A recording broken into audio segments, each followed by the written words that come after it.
Parecía absurdo, sí, y seguramente lo era, pero él se había pasado la vida sintiendo.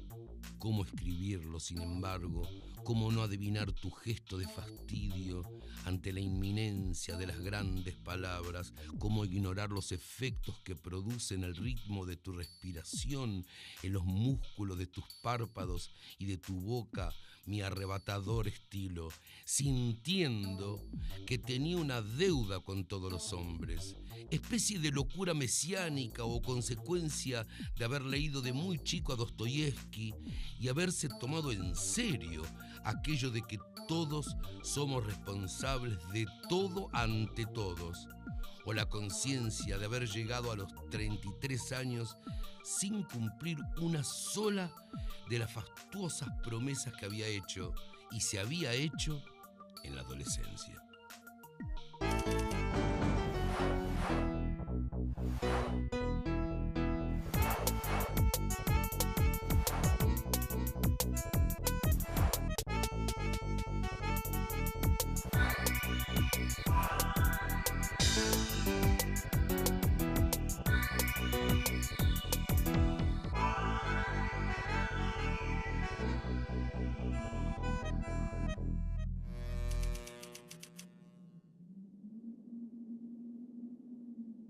Abelardo Castillo nació en San Pedro, provincia de Buenos Aires, el 27 de marzo de 1935. Es reconocido como uno de los escritores más importantes de la Argentina. Desde hace años coordina talleres literarios donde se han formado numerosos narradores. Su obra recorre todos los géneros: novela, cuento, teatro, poesía y ensayo crítico. Es muy difícil alentar la lectura en alguien que no ha leído o que no tiene la lectura por hábito. Y a medida que crece esa persona, se vuelve la empresa mucho más difícil, porque el hábito de la lectura, por no llamarlo la felicidad de la lectura, como diría Borges, alguna vez dijo que la lectura era una felicidad, se adquiere cuando uno es muy chico. Entonces es muy difícil inducir a alguien a que lea si no ha leído o si tiene la lectura incluso como algo aburrido o como algo obligatorio o como algo que es necesariamente pesado. Lo que creo que es una broma de todas maneras, pero que te aseguro que daría muy buen resultado, es que si uno es padre de un chico, debería prohibirle al chico que lea determinados libros. Decirle, bueno, de acá para acá podés leer, pero de acá para acá no tocas un solo libro porque no son para vos. Y en la prohibición, ahí le ponés aquellos libros que querés que lea. Y yo me juego la cabeza que se van a trepar a sillas, van a hacer lo imposible por no cumplir la orden, vale decir, por desobedecer. Y al desobedecer van a aprender a leer, porque si vos decís quiero que leas tal cosa, no va a tener absolutamente ningún resultado.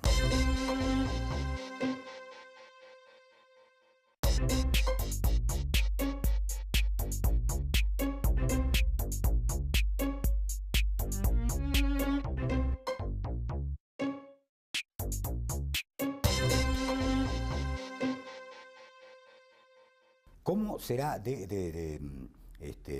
fuerte la impresión que yo tengo de mis primeras lecturas, que todavía me acuerdo de un verso que leí a los 5 años o 6 a lo sumo, en un libro de estos de los ilustrados, que se llama El ratón Mickey en el rancho Dule, que decía, Dipi estaba cantando con una guitarra en la ilustración y le salieron unos grandes lagrimones, ¿no? Entonces decía, porque creía que lo habían matado al ratón Mickey, y lo enterraron con sus ropas de vaquero y su guitarra, y se marchó al baratro, y él que en vida matara a más de 4, de difunto no asustaba ni a un cordero. Lo recuerdo perfectamente porque había una palabra misteriosa para mí ahí, que era baratro, ¿no? Y pregunté, ¿qué era baratro? Nadie sabía, hubo que buscarlo en el diccionario, y en realidad era báratro, que quiere decir infierno. Entonces se marchó al infierno, pero el autor de la coplita en castellano había puesto baratro para que te rimara con 4, ¿no? Bueno, este es un recuerdo que yo tengo más o menos de los 5 años, vale decir que mi relación con la lectura es un poco anómala, ¿no? Y recuerdo que luego, el primer libro sin ilustraciones que leí fue el de Los Tigres de la Malasia. Y después toda la serie de Sandokan.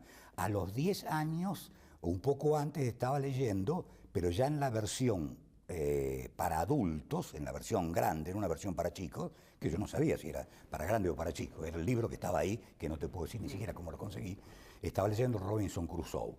Y cuando fui al colegio salesiano, al Wilfrid Baron de los Santos Ángeles de Ramón Mejía, me lo prohibieron. El padre rector, por un colegio de sacerdotes, me lo prohibió porque no era lectura para un chico tan chico, sobre todo porque Robinson, cuando llega a la isla, descree de alguna manera de Dios, ¿no? Y eso no era una lectura posible cuando tenés 9 años, sobre todo cuando vas a un colegio que es de sacerdotes, ¿no? Y lo terminé de leer a la salida de mi experiencia monástica, por llamarlo así, ¿no? Pero los libros caían en mis manos, vale decir, aparecían de alguna parte y yo pedía que me los regalaran.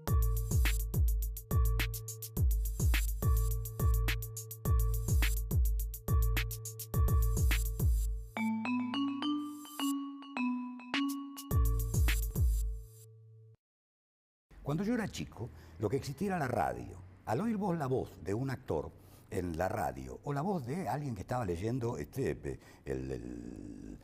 pronóstico del tiempo, tenías que imaginarte cómo era esa cara, cómo era esa altura, qué es lo que había detrás. La televisión empezó a excluir esa zona de la imaginación. Y la lectura es justamente el hábito donde la imaginación trabaja con mucha más fuerza. Pero si le agregás al hecho que los chicos hoy nacen con el televisor en el living, ese televisor en el living es la diferencia que hay entre mi generación y la generación de los escritores jóvenes. Me lo hizo notar una vez Juan Forn, que me dijo, lo que pasa es que mi generación nació con la televisión en el living, y es cierto. Yo en 1950 tenía 15 años.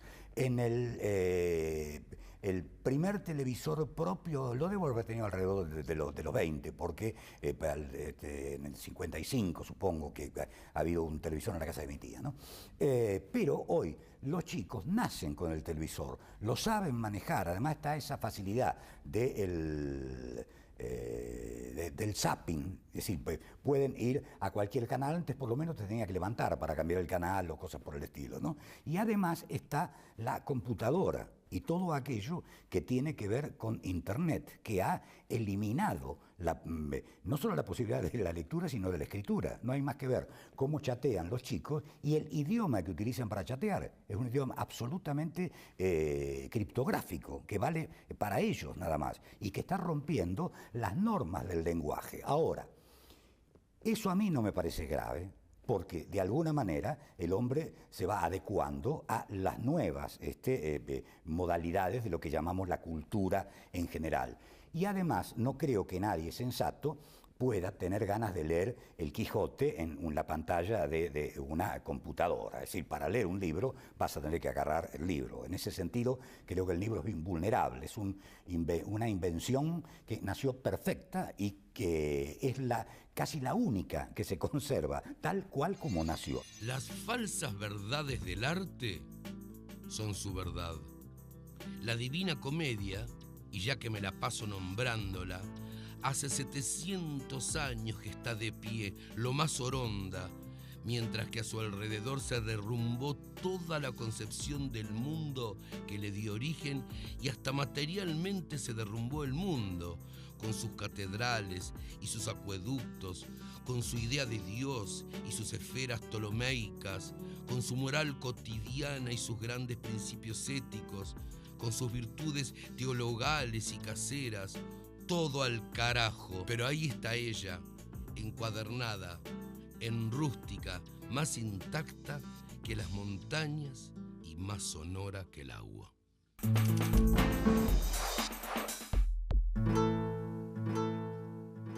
Nunca me sentí escritor. Empecé a escribir muy temprano, pero sentí el llamado de la literatura, o elegí lo que yo entiendo como el destino de la literatura, porque para mí la literatura no es ni una vocación, ni un oficio, ni una profesión, sino que es un destino, pero que es un destino elegido y que debes elegirlo todos los días,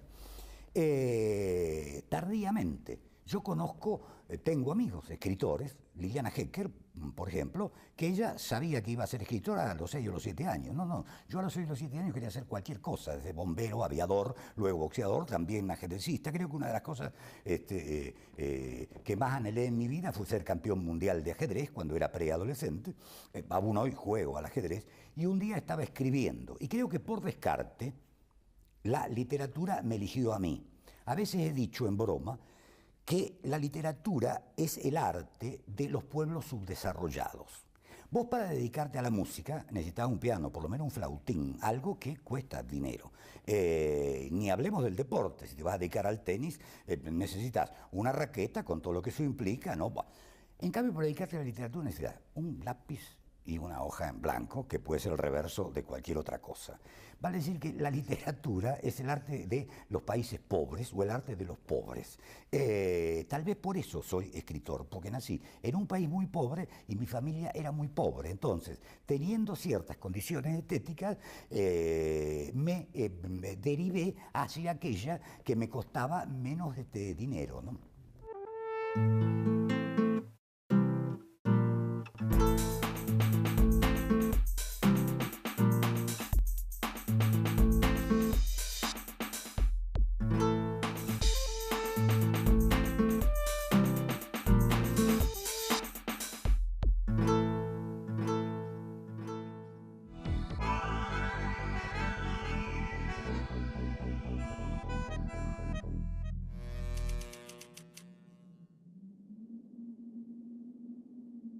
Es muy difícil para un escritor hablar de su propia obra.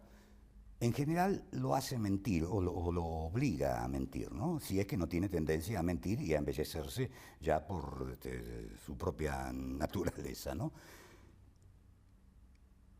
En realidad yo sentí que mi única manera de comunicarme, al margen de la broma que hice hoy acerca de que el arte de los pueblos pobres, era la escritura. Para mí un escritor es un hombre que tiene una enorme dificultad de comunicación. Puede hablar mucho, puede tener claro las ideas acerca de problemas generales, filosóficos o políticos, pero le cuesta mucho expresar sus sentimientos profundos. Y es muy difícil decir con seriedad, te quiero, me gusta tal cosa, qué hermoso atardecer. Es difícil, uno es pudoroso con los sentimientos profundos.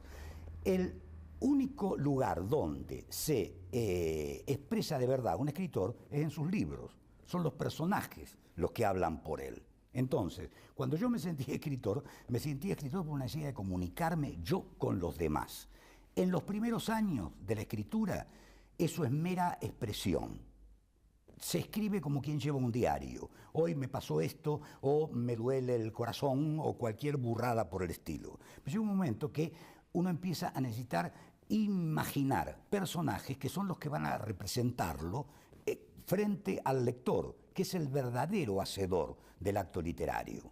La libertad del escritor se complementa con la libertad del lector y entre los dos arman lo que llamamos libro. Eso lo prueba el hecho de que si nosotros nos ponemos de acuerdo en un determinado libro que hayamos leído y damos nuestra propia versión de ese libro va a ser un libro distinto para cada uno de nosotros. Así que es muy difícil saber cuáles son los pasos por los que un escritor se va acercando a su obra. Yo lo que sentí hacia los 20 años es que no era el poeta que había querido ser. Y además que mi manera de expresarme natural, y la más cercana a eso que yo llamaría comunicación, era la prosa. En ese momento empecé a escribir El otro Judas. Lo que no sé es por qué El otro Judas, que empezó siendo un relato en prosa, terminó siendo una obra de teatro. De pronto sentí que esos personajes necesitaban ponerse de pie y elegí la forma teatral, que era de alguna manera la que menos conocía, porque nunca había ido al teatro. Judas, esperas que, como te lo han dicho, los últimos sean por una sola vez los primeros. Imaginas que de la mano de aquel hombre el amor y la verdad entrarán al palacio del tetrarca Crees que al solo influjo de su mirada y su palabra, los poderosos, los asesinos, los Herodes de toda la tierra comprenderán. Sueñas. Ha llegado la hora de que cada cual tome la parte que le corresponde, porque así fue anunciado. Y entonces te despierta un alarido bestial que está reclamando «¡Crucificadle!». Y te das cuenta que nadie ha comprendido nada. Ellos han triunfado una vez más. Todo está en el sitio de siempre. No derrumbaste el palacio de los mármoles con tus flores. No era con rosas que se tumbaban las murallas de Jerusalén. Entonces el rabí se queda solo, como el pájaro mágico del Getsemaní que creíste ver una noche, solo, único, demasiado pequeño, al lado del patíbulo sin especie.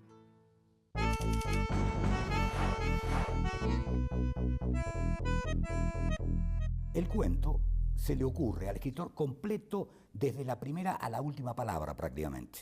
Lo primero que se le ocurre es el final. Y después, en ese final, donde ya está contenido el sentido del cuento, empiezan a concurrir todos los elementos del cuento que los va a inventar a veces lúcidamente y con la cabeza, para darle una determinada forma. El cuento probablemente más conocido mío, La madre de Ernesto, lo primero que yo supe de ese cuento es cómo terminaba. Lo único que tuve que justificar luego es dónde ocurría, qué edad tenía esa mujer para reconocer luego a los chicos, qué edad tenían los chicos, por qué eso no podía ocurrir en Buenos Aires y tenía que ocurrir en un pueblo. Para decir, todo eso fue mental, pero la idea de la mujer preguntando por su hijo en el último renglón del cuento, esa idea fue una idea que se me presentó ya hecha, tan hecha que en realidad me la contó un amigo. A él se le había ocurrido una historia así para hacer una obra de teatro. Y yo le dije, eso no es una obra de teatro, eso es un cuento perfecto. Y me dijo, escribilo vos. Lo escribí. Vale decir que ni siquiera fue una idea que nació de mi imaginación, como otras tantas de mi obra. Los tres nos habíamos quedado inmóviles, clavados en el piso. Y al vernos así, titubeantes, vaya a saber con qué caras, el rostro de ella se fue transfigurando lenta, gradualmente, hasta adquirir una expresión extraña y terrible. Sí, porque al principio, durante unos segundos, fue perplejidad o incomprensión. Después no. Después pareció haber entendido oscuramente algo. Y nos miró con miedo, desgarrada, interrogante. Entonces lo dijo. Dijo si le había pasado algo a él, a Ernesto. Cerrándose el desabillé, lo dijo.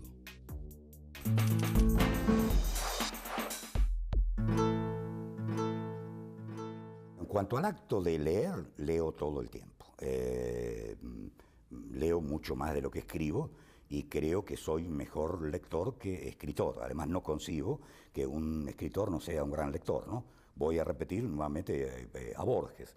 Borges decía que otros se jacten de los libros que han escrito. Yo me enorgullezco de los libros que he leído, ¿no? Esa frase me gustó tanto que me hubiera gustado decirla a mí, porque además es lo que siento. A mí no me interesan los libros que he leído, ni siquiera tengo mis libros en la biblioteca, los libros que he escrito. Para mí los libros y la literatura son los libros de los otros. Los libros de Arlt, los libros de Marechal, los libros de Borges son la literatura argentina, para mí Sarmiento y todo lo que quiera agregarle, Cortázar, etc., ¿no? Thomas Mann, Sartre y todos aquellos escritores europeos del siglo XX que admiro son mi literatura. Los clásicos son la literatura que debe estar ahí como protegiéndome. Pero mis libros no hace falta. Que estén en la biblioteca de otro me parece bien. El problema será del otro. Pero a mí me perturban en mi propia biblioteca mis libros, ¿no? Y leo cada vez menos autores contemporáneos. A partir de un momento de tu vida te das cuenta que tenés tantas deudas con tu propia biblioteca, tantos autores que no has leído o tantos autores que has leído mal, que empezás a buscar aquellos huecos que quedaron de tus lecturas. Y a veces la necesidad de una relectura es mucho más fuerte que la de una lectura de un autor contemporáneo. Yo leía autores contemporáneos masivamente y ávidamente entre los 20, digamos, y los 40 años. Después eso fue raleando y ahora me tienen que aconsejar mucho y decirme que ese autor es muy bueno y asegurarme que no voy a perder el tiempo para que lea un autor contemporáneo, porque prefiero, en este momento, por ejemplo, estoy leyendo Guerra y Paz. Guerra y Paz la debo haber leído 4 o 5 veces. No la estoy leyendo del principio al fin, sino que voy a aquellos momentos que me interesan o descubro algunos que tenía totalmente olvidados o que se habían desaparecido de mi imaginario, ¿no?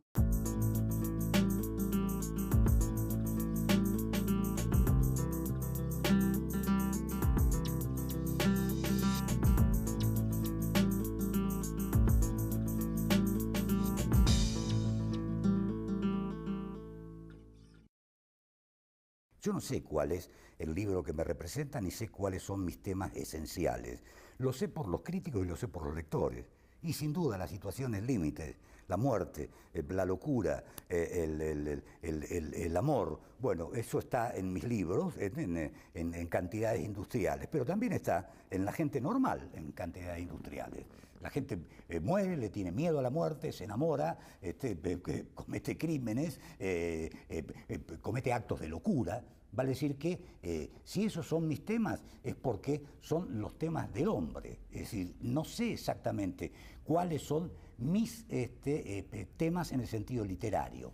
Sé que un escritor es mayor escritor a medida que tiene menos temas esenciales y tiene 3 o 4 y a veces una sola obsesión muy profunda que trata de develar a través de la escritura de sus libros, de la lectura de los libros de otros y de lo que piensa de noche cuando está solo.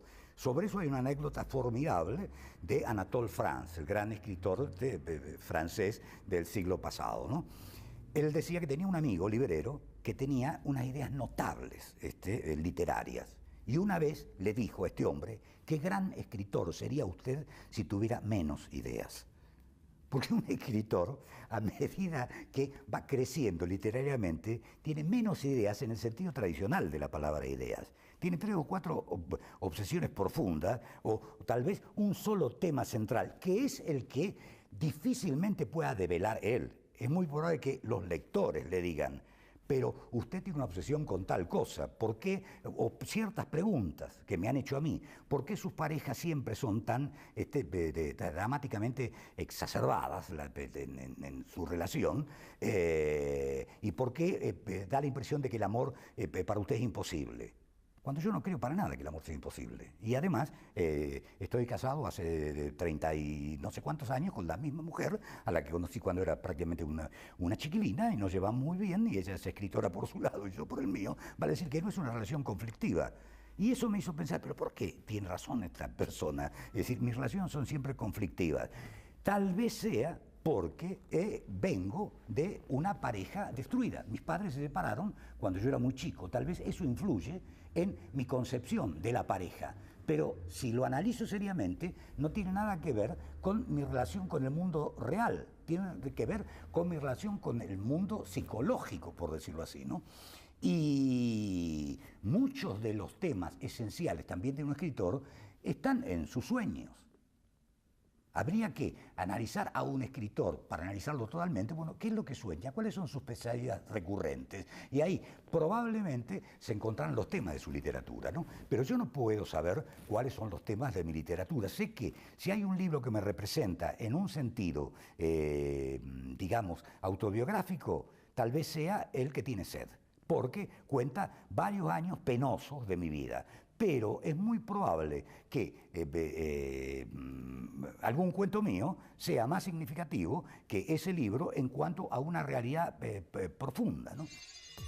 Hablaré de la única experiencia que, siendo la más intransferible, personal y propia, puede ser compartida por todos: los sueños. La imposibilidad de dormir, la imposibilidad de descansar, la imposibilidad de que el cerebro realice su rito de purificación en su ámbito natural, El sueño hace que los sueños no soñados del alcohólico se materialicen en el ámbito espacial, en lo que llamamos realidad. Ahí está la rata, o el diablito, o el puro triángulo abstracto y aterrador. Ahí está lo que a mí me aterra, que podría ser tu cielo, tu felicidad, tu calma. Ahí está y lo veo. Y quizás me toca, me babea o me quema y me habla a mí con voz que para tu oído puede ser música. No es como creía Goya, que el sueño de la razón engendre monstruos. Es la vigilia de la razón la que los engendra.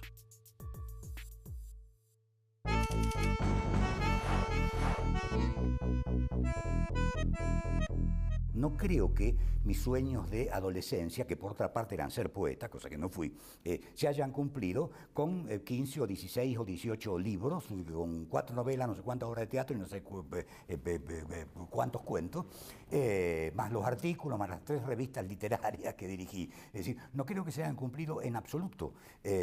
Pienso que en ese sentido, todo hombre es una especie de fracaso. Y en esto coincido con Sartre. Yo desconfío mucho de aquellas personas que dicen soy feliz o me siento realizado. Pero entonces, ¿qué se habían propuesto en la vida para sentirse realizado? Hay que aspirar a muy poco para sentirse realizado. Es decir, me siento realizado porque soy un gran arquitecto, por ejemplo. Si yo le oigo decir es un arquitecto, empiezo a desconfiar de él inmediatamente. No debe ser tan grande cuando está convencido de que es grande. Porque los grandes escritores, digamos Kafka murió absolutamente convencido que era un fracaso total. Virgilio, que es la Eneida, es el modelo de la epopeya posterior a las epopeyas de Homero, y algunos han jugado un libro perfecto. Virgilio se quedó mudo de los nervios porque quería quemar la Eneida y sus amigos no se lo permitieron. Y Virgilio sentía que la Eneida estaba incumplida y que era un libro imperfecto. Bueno, si Virgilio sentía eso, ¿cómo yo puedo llegar a sentir que mi obra está realizada? Yo no me siento... Y gracias a Dios, tal vez, sienta eso, porque eso es lo que me permite seguir escribiendo.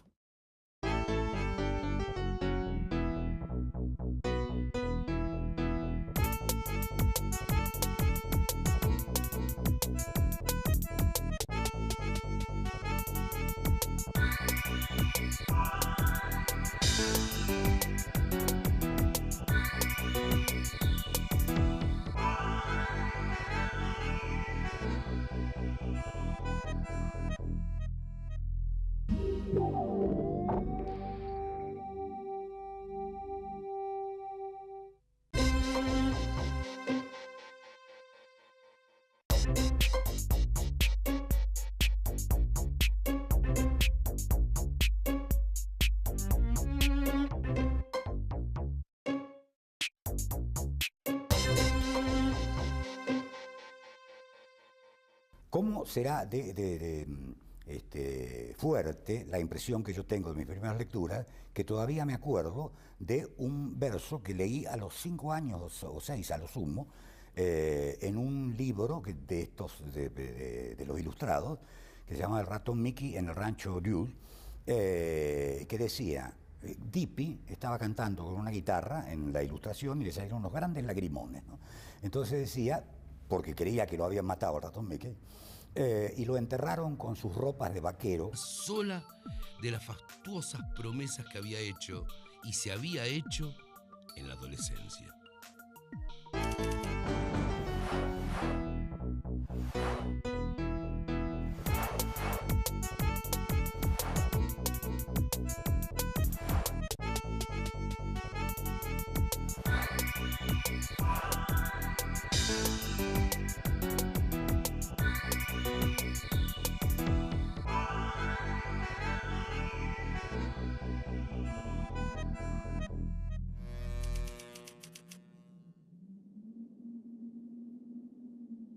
Abelardo Castillo nació en San Pedro, provincia de Buenos Aires, el 27 de marzo de 1935.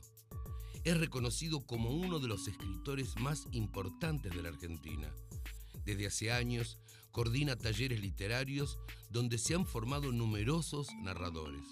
Su obra recorre todos los géneros: novela, cuento, teatro, poesía y ensayo crítico.